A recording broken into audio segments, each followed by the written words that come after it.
আচ্ছা, হাঁটার ব্যাপারে আমার একটু কন্ট্রোভার্সিয়াল একটা পার্সপেক্টিভ আছে। হুম, আমরা আজকাল এত সেডেন্টারি হয়ে গেছি, আমরা মনে করি যে হাঁটাটা হচ্ছে এক্সারসাইজ। বাট সত্যি কথা আমার মতে তো হাঁটাটা ইজ জাস্ট ট্রান্সপোর্টেশন, এক জায়গা থেকে এক জায়গায় যাচ্ছি। তো ওটাকে আমি এক্সারসাইজ হিসেবে কনসিডার করবো না। হ্যাঁ, হাঁটার কিছু কিছু বেনিফিটস আছে, কার্ডিওভাস্কুলার, ভালো লাগে, স্ট্রেস লোয়ার হয়। কিন্তু ওই কি বললাম, হেঁটে 40 মিনিট হেঁটে আমার জাস্ট 1 কাপ দুধ চা বার্ন হলো। হুম, তো হাঁটা ইজ নট কল্ড এক্সারসাইজ। হুম, হাঁটাতে, হ্যাঁ, কিছু না করার থেকে হাঁটা তো ডেফিনেটলি বেটার। কিন্তু exercise should be something which is challenging.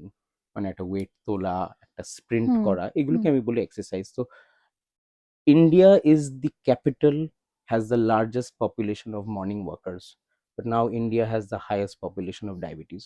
তো কোরিলেশনটা ভাবুন, হেঁটে কেউ সুস্থ হচ্ছে না।